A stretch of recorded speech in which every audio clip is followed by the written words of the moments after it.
Well, I think this is maybe the most important thing to know about living right now in the 21st century, that we are now hackable animals, that we have the technology to decipher what you think, what you want, to predict human choices, to manipulate human desires in ways which were never possible before.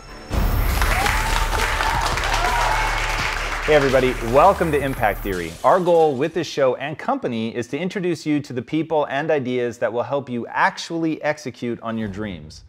All right, today's guest is one of the most profound thinkers of our time, a two-time winner of the Polanski Prize for Creativity and Originality. His books have sold over 12 million copies and been translated into more than 45 languages. Sapiens, his seminal book on the history of mankind, spent 6 months on the Sunday Times bestseller list and also made him a #1 New York Times bestselling author.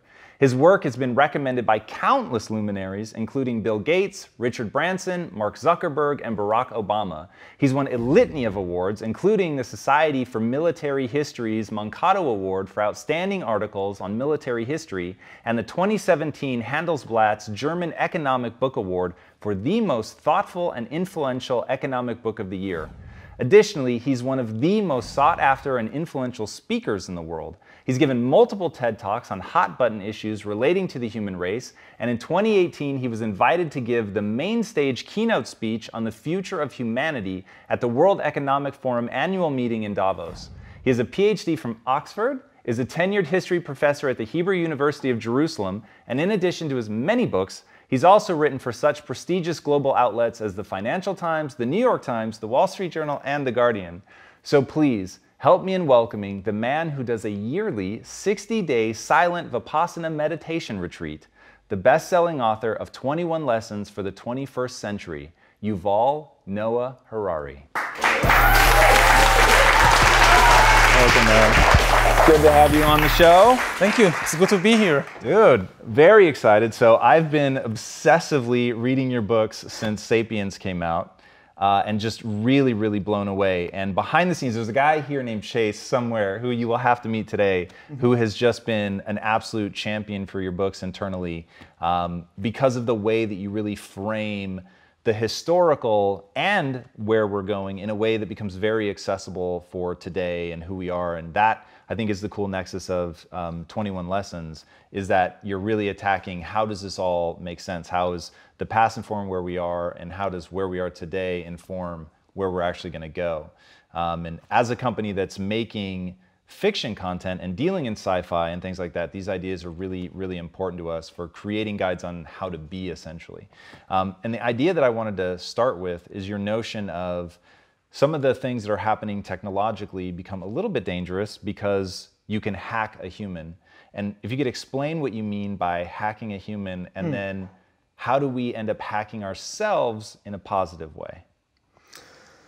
Well, I think this is maybe the most important thing to know about living right now in the 21st century, that we are now hackable animals. We have the technology to decipher how humans, or what you think, what you want, to predict human choices, to manipulate human desires in ways which were never possible before. Basically, to hack a human being, you need two things.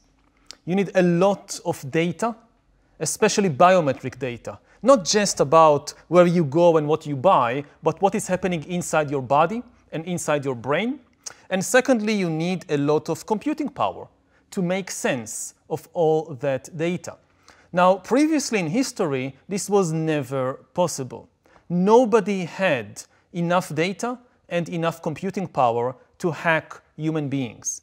Even if the KGB or the Gestapo followed you around 24 hours a day, eavesdropping on every conversation you had, watching everybody you meet, still they did not have the biological knowledge to really understand what's happening inside you, and they certainly didn't have the computing power necessary to make sense even of the data they were able to collect. So the KGB could not really understand you, could not really predict all your choices or manipulate all your desires and so forth. But now it's changing. What the KGB couldn't do, corporations and governments today are beginning to be able to do. And this is because of the merger of the revolution in biotech. We are getting better in understanding what's happening inside us, in the body, in the brain. And at the same time, the revolution in infotech, which gives us the computing power necessary. When you put the two together, when infotech merges with biotech, what you get is the ability to create algorithms that understand me better than I understand myself. And then these algorithms can not just predict my choices, but also manipulate my desires and basically sell me anything, whether it's a product or a politician. And so that's what you're calling hacking, that you're hitting me with the right emotional message at exactly the right time based on my biometric data? Mm-hmm. Yeah, this is one of the things you can do. Again, you can predict, you can manipulate, you can eventually also re-engineer or replace. If you really hack a system, you really understand how it functions, then usually you can also re-engineer it, or you can completely replace it. And again, one of the dangers that we are facing today in the 21st century is that computers and AI would be able to replace humans in more and more tasks and maybe push millions of humans out of the job market as a result. All right, so I fully understand the dangers, and we will talk about some of what we were talking about off camera, which is we've got this whole story called Neon Future where we're exploring that notion of what happens to what you've called the useless class when they're pushed out of the job market and what does that do economically. But just staying with the notion of the hackability for a second. So it's funny, as you were describing it, and I know you bring this sense of like, there's some like real significant problems we need to take a very serious look at. And I get almost giddy with excitement because I have potentially delusional levels of optimism. I'm very open to that. No, I agree. I mean, the thing about this ability to hack humans is that it has also potentially tremendous positive consequences. And this is why it's so tempting. If it was only bad, then it would have been like an easy deal to say, okay, we don't want that, and let's stop researching or going in that direction. But it is extremely tempting because it can provide us, for example, with the best healthcare in history, something which goes far beyond anything we've seen so far. This can mean that maybe in 30 years, the poorest person on the planet can get a better healthcare from her or his smartphone than the richest person today gets from the best hospitals and the best doctors. The kind of things you can just know about what's happening in your body is nothing like we've seen so far. Yeah, no, that's really extraordinary. And if you had to take the positive look and say, okay, we have this ability, let's just say it's already there, we've got all this biometric data, it's kicking off, how would you encourage people to leverage that to empower themselves? And I'll use an example that I found profoundly interesting from your book. So you said that growing up that it was unclear to you that you were gay, but that now Stanford has developed an algorithm that essentially can look at 3 or 4 photos of somebody's face and predict with 91% accuracy whether or not they're gay, which seems impossible. But if that's true, the level of data that we could give ourselves about our like deepest, most hardwired desires, there would be a level of clarity there that seems useful. How would you encourage people to use that? Well, it's a very good example. I mean, the Stanford algorithm, actually, there is a lot of problems with that research, and let's put it aside. But first key message from that is how little people actually know about themselves. And one of the most important things in my life, and also I think in my scientific career, was the realization of how little I know about myself and humans in general. There were so many important ideas and important facts we don't realize about ourselves. I was 21 when I finally realized that I was gay, which is, you know, when you think about it, it's absolutely amazing. I mean, it should have been obvious at age, 16, 15. And an algorithm would have realized it very quickly. And you can build algorithms like that today or in a few years. You just need to follow your eye movements. Like you go on the beach, or you look at the computer screen and you see an attractive guy and an attractive girl, and just follow the focus of the eyes. Where do the eyes go and whom do they focus on? should be very easy. And such an algorithm could have told when I was 15 that I was gay. And the implications are really mind-boggling when an algorithm knows such an important thing about you before you know it about yourself. Now, it can go in all kinds of directions. It really depends on where you live and what you do with it. In some countries, you can be in trouble now with the police and the government. You might be sent to some re-education facility. In some countries, like with surveillance capitalism, so maybe I don't know about myself that I'm gay, but Coca-Cola knows that I'm gay because they have these algorithms. And they want to know that because they need to know which commercials to show me. Let's say Coca-Cola knows that I'm gay, and I even know it about myself, that they know it, and Pepsi doesn't. Coca-Cola will show me a commercial with a shirtless guy drinking Coca-Cola, but Pepsi will make the mistake of showing a girl in a bikini. And next day, without my realizing why, when I go to the supermarket, when I go to the restaurant, I will order Coca-Cola, not Pepsi. I don't know why, but they know. So they might not even share this kind of information with me. Now, if the algorithm does share the information with me, again, a lot depends on context. One scenario is that you're 15 years old, you go to a birthday party of somebody from your class, and somebody just heard that there is this cool new algorithm which tells you your sexual orientation. And everybody agrees it will be a lot of fun to just have this game that everybody takes turn with the algorithm and everybody else looking and seeing the results. Would you like to discover about yourself in such a scenario? This can be quite a shocking experience.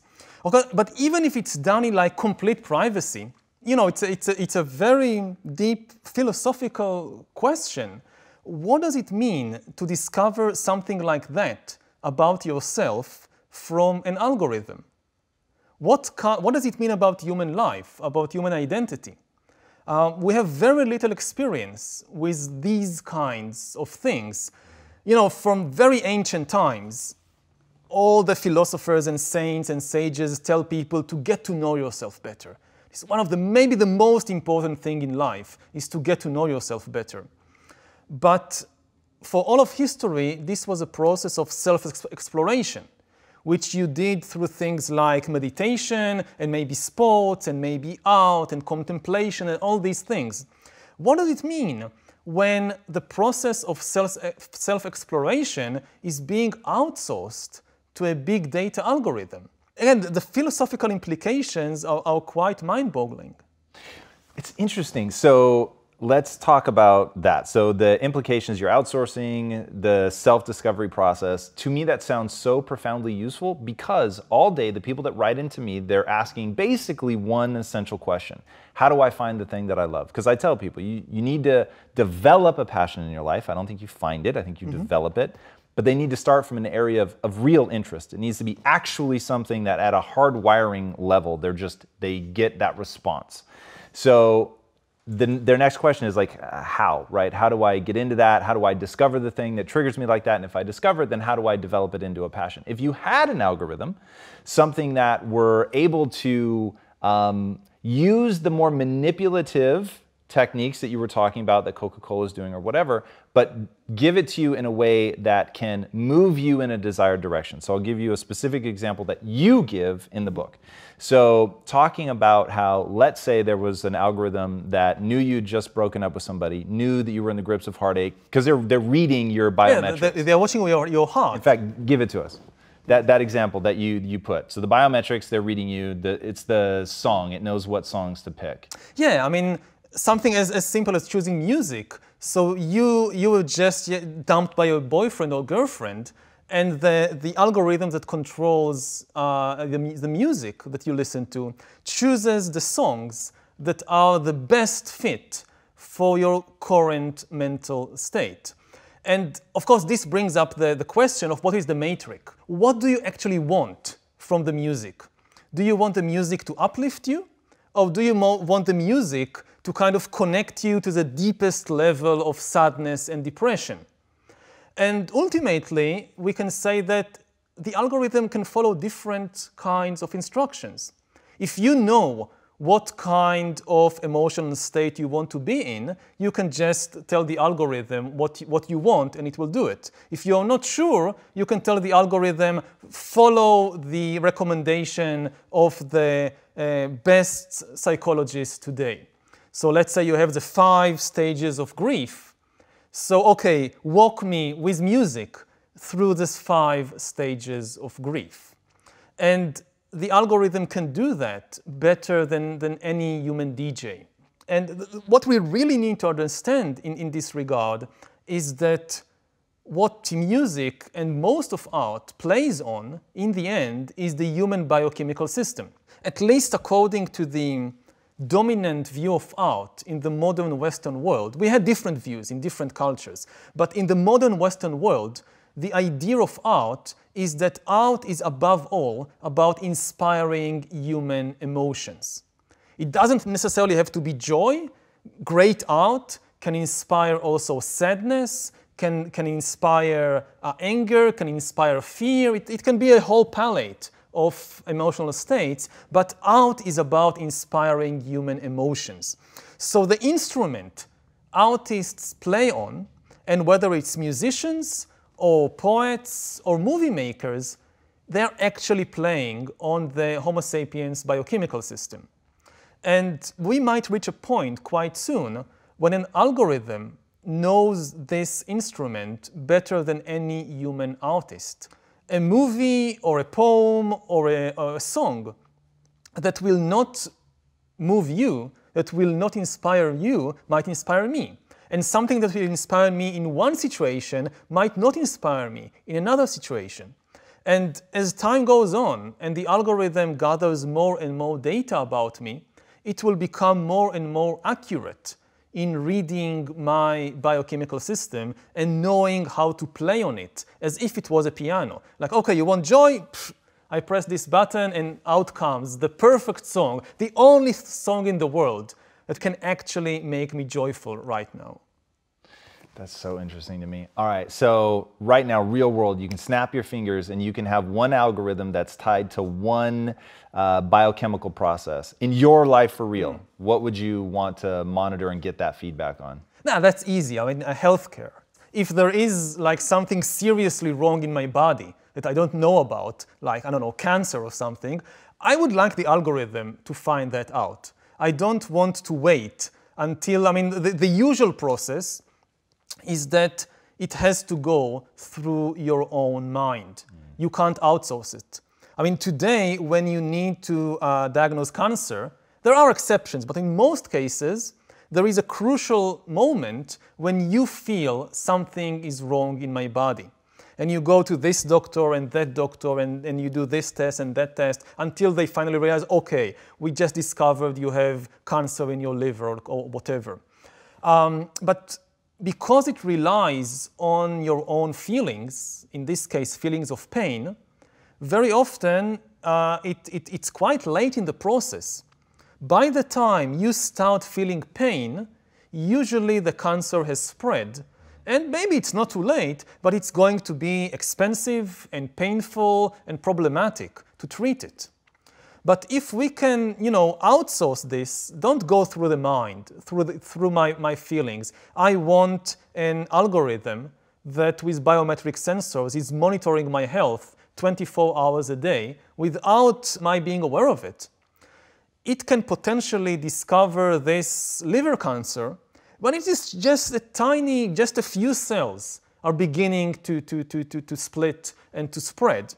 And it's so easy and cheap and painless to take care of it now, instead of 2 years later, when it's already spread and it's a big problem. So this is something that I think almost everybody would sign on to. And this is the big temptation, because it comes with the whole other, with a long tail of dangers.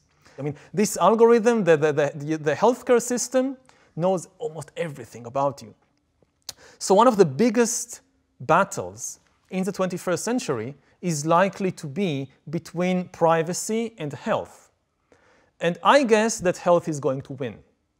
Most people will be willing to give up a very significant amount of privacy in exchange for far better healthcare. Now, we do need to try and enjoy both worlds to create a system that gives us a very good healthcare, but without compromising our privacy, keeping the, yes, you can use the data to tell me that there is a problem and we should do this or that to solve it, but I don't want this data to be used for other purposes without my knowing it. Whether we can reach such a balance and, like, you know, have your cake and eat it too, that's a big political question. Yeah. Yeah, that is very crazy and very exciting for somebody like me who definitely errs on the side of wanting the healthcare. You've talked really powerfully about story, about how stories like money, which I don't think most people think of as a story, as being, you know, these tremendous things that control all of our lives, that point us all in the same direction, that give us sort of a common code by which to live. How can people take control of the story that they tell themselves about themselves, which I find to be one of the most important stories that you engage in? Yes, our identity is really just a story which we constantly construct and embellish. I mean, you can say that the entire human mind is a machine that constantly produces stories, and especially one very important story, which is my story. And different people have specialize in different genres. Some people build their story as a tragedy, some people build their story as a comedy or as a drama. But in the end, the self is a story and not a real thing. And on the one hand, with all the new technologies, you get better and better abilities to construct yourself. But already today, a lot of the work which previously was done in the brain and in the mind of constructing my identity, my story, has been outsourced to things like Facebook. That you build your Facebook account, and this is actually outsourcing it from the brain, and you are busy maybe for hours every day just building a story and becoming extremely attached to it and publicizing it to everybody. And you tend to make this fundamental mistake. You think this is really me. Mm. And why is that a mistake? I'm actually really curious. First of all, if you take something like the profile that people create about themselves in Facebook or in Instagram, it should be obvious. It doesn't really reflect your actual existence, your actual reality, both inner reality and outer reality. Like the percentage of time you smile in your Instagram account is much bigger than the percentage of time you smile in real life. And you know, you go on some vacation, and you post the images from the vacation. So usually you're smiling in your swimming suit on the beach with your girlfriend and boyfriend holding this cocktail, and everything looks perfect and everybody's so envious. But actually you just had a nasty fight with your boyfriend 5 minutes ago, and then this is the image that everybody else is seeing and thinking, oh, they must have such wonderful time. And afterwards, like a year later, or 2 years later, you look back and this is what you see. And you forget what was the actual experience like. What is the role of truth in the story that we tell ourselves about ourselves? Very little. Do you think there should be more? There should definitely be more. And what would be the outcome if we were like, I'm really going to make sure that the story I tell myself is objectively true?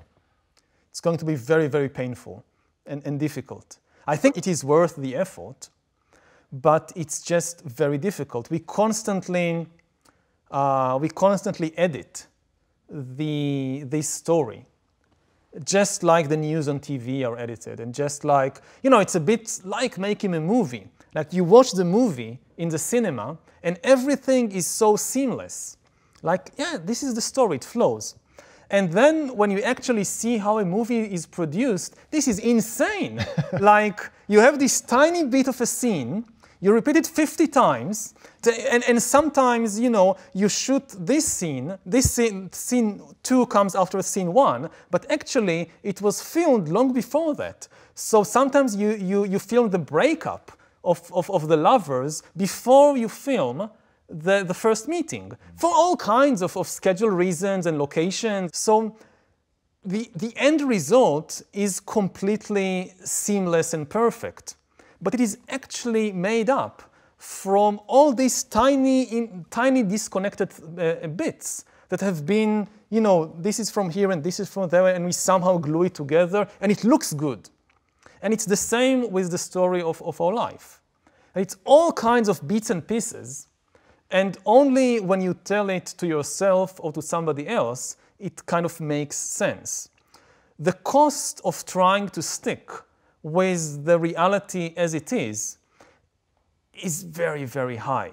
It's very difficult, it demands a lot of effort, and it is often very painful because you have to acknowledge many things about yourself that you don't want to acknowledge them. People have this fantasy of, I don't know, going to some retreat and just taking out a week or two from life to really observe inside, to really explore who am I, what is my authentic self. And they have this fantastic notion that I will be able to finally connect to my inner child, and I will discover my true vocation in life, and I will discover all these wonderful things about me.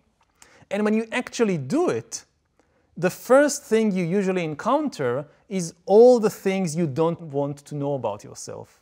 There is a reason that you don't want to know them. I think it's worth the effort, but it's a very, very hard task. All right, on that, there's so many studies that talk about the more delusional somebody is, self-delusional, the more likely they are to be happy. You've said one of the big questions as a historian you're trying to answer is, as we've moved forward as a species, a society, have we actually gotten happier? Mm-hmm. So there is some importance, it sounds like, that you place on happiness. So why then would you want people to do that hard work of facing the realities, recognizing the things about themselves that they don't necessarily want to recognize? Mm-hmm. Is that because you think it leads to more happiness? I think that ultimately it is worth the price. I mean, delusions come at a very high price also. And not just to yourself, but to people around you, to the world as a whole. I mean, ultimately, this leads to things like wars and like genocide and I come from Israel, I come from the Middle East, so I am surrounded by millions of people who are killing each other because of all kinds of fictional stories and delusions that they believe in. So sometimes it's an important defensive mechanism. It's very difficult to live just with the raw truth all the time. But the price of delusion and the price of not being able to tell the difference between fiction and reality, it adds up. And eventually it adds up to things like genocide and war. That sounds like a pretty extraordinary price to pay. Yeah, I will agree with you there. In 21 lessons is, what do we do when we're faced with being put out of work, that we are one of the useless class, and we have to do this reinvention at a career level? You're living longer, your career life is 50, 60, 70, 80 years, whatever that looks like, in a time where every 7 to 10 years, like it's a completely new world. What do you think the human capacity for that level of reinvention is? Well, that's a very important question. It has little to do with immortality, because even without immortality, we are heading in that direction. Even if the lifespan remains as it is, 80 years, every 10 years, you have another big shock. I mean, one of the things many people don't realize about the AI revolution and the automation revolution, they imagine it as some kind of one-time event. We have the big AI revolution in 2025. You have all these truck drivers and taxi drivers and doctors and whatever losing their jobs. You have a few difficult years of adjustment, and then eventually you have the brave new world of AI with a new equilibrium. And this is an extremely unlikely scenario, because we are nowhere near the maximum potential of AI. The speed in which it develops is only likely to accelerate. So what we are really going to face is a cascade of ever bigger revolutions in the job market and in many other areas of life, relationships, politics, and so forth. So you have a big disruption in 2025. You have an even bigger disruption in 2035, an even bigger one in 2045, and so forth. And if you look, say, at the job market, so okay, you were a truck driver and they no longer need you, but there is new demand for yoga teachers. So you somehow reinvent yourself at age 40. I'm no longer a truck driver, now I'm a yoga teacher. It's very difficult, you somehow do it. 10 years later, no need of yoga teachers, thank you very much. We now have these amazing applications connected with biometric sensors to your body. They know exactly what you're doing with every tiny muscle. As you do this posture or that posture, no human yoga teacher can compete with that. You're out of job. You have to reinvent yourself again as a designer of virtual world games. And you do it somehow.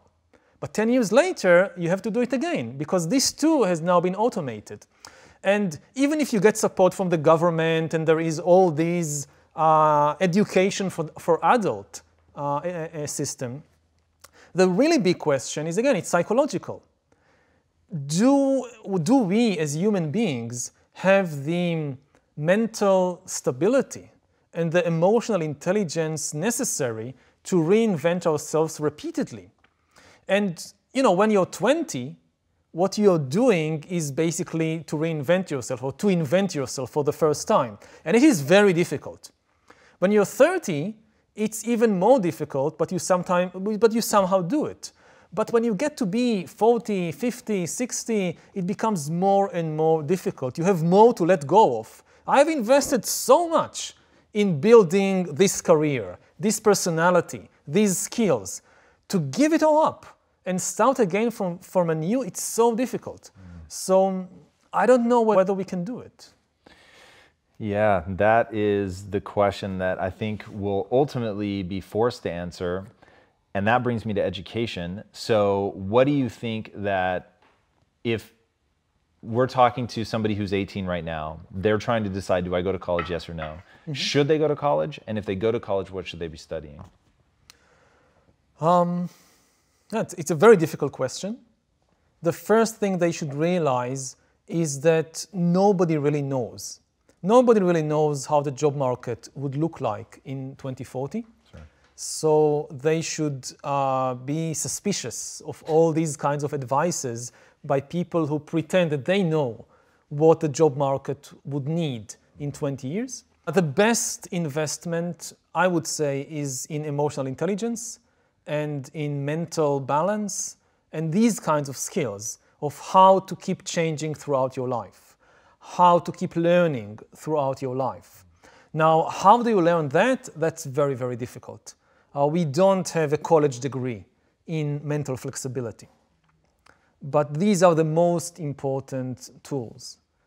So whatever you choose, you can go to law school, you can go to ballet school, but you should keep in mind that much of what I'm learning might be irrelevant in 20 or 30 years. So whatever else I'm doing, I should also invest in developing my emotional intelligence, my mental balance, my ability to keep changing and learning and reinventing throughout my life.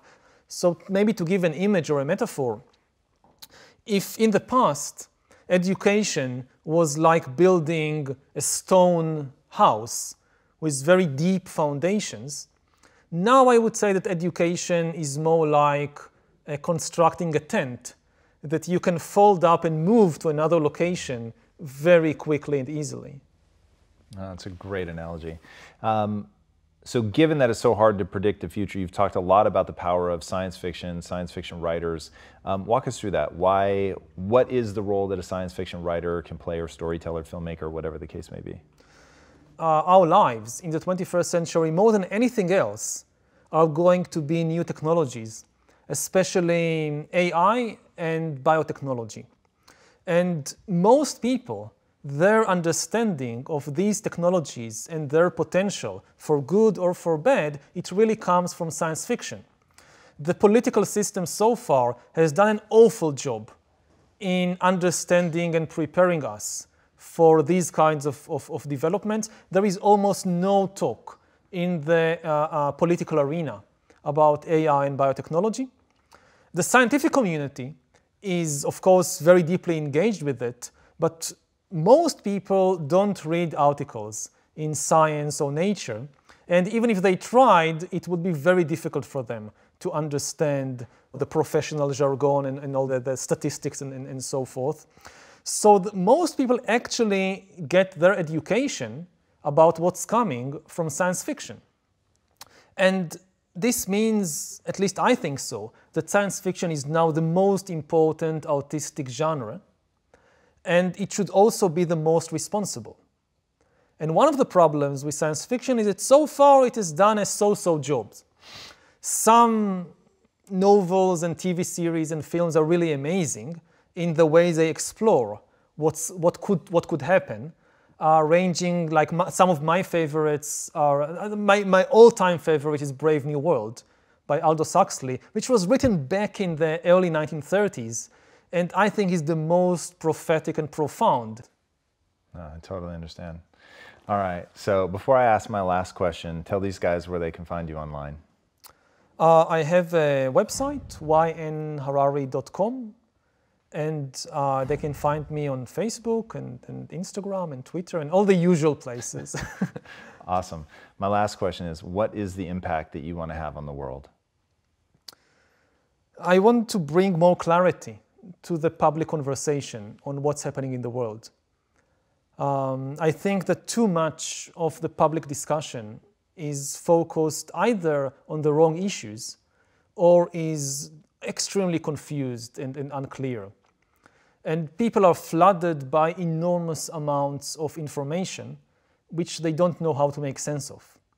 And what I see my mission as bringing clarity to the public discussion, especially in terms of focusing people's attention on the most important questions. I try to give some answers too, but I don't care a lot if people don't agree with me about the answers, about the solutions. The important thing, I think, is to agree about the questions. And I would end by saying that there are three big challenges to humankind in the 21st century. There are nuclear war, climate change, and technological disruption. And these should be the first three items on the political agenda of every country. And this is not the case right now. I would like it to be the case. Awesome. Yuval, thank you so much for joining us Thank today. you. That was incredible. It was fascinating. All right, guys, when I say that you're going to learn just an absolute metric ton of stuff from this man, dive into his first three books. They are absolutely extraordinary.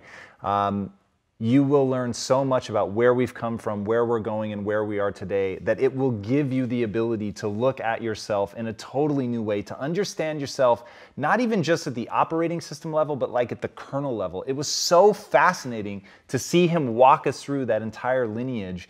It's unlike anything that I've read before, and reading the books as a trilogy and understanding how they all work together is breathtaking. So I highly, highly, highly encourage that. And the fact that he's out there in a populist way, getting people to ask these questions, I think is so critical. And he threw out, go back to the beginning of this episode, he threw out some amazing business ideas without, I think, even meaning to. But I thought, wow, somebody could actually run with these and they would be extraordinary. And that's just the way his mind works. He really is one of the most profound thinkers of our time. Dive in, he's accessible, and that is one of the most beautiful things. And remember, he's a historian. So the way that he's putting this all in context is truly extraordinary. And once you understand things at why they are the way they are, then it just brings a whole new ability to see through the lies, fake news, the stories we tell ourselves, all of the just natural human attachments to really come to an understanding of the way the world actually is. And once you understand that, then you can begin to move in a way that makes sense and allows you to reach your own goals. All right, if you haven't already, be sure to subscribe. And until next time, my friends, be legendary. Take care. Yuval, thank you, my friend. That was extraordinary. Hey everybody, thank you so much for watching and being a part of this community. If you haven't already, be sure to subscribe. You're going to get weekly videos on building a growth mindset, cultivating grit, and unlocking your full potential.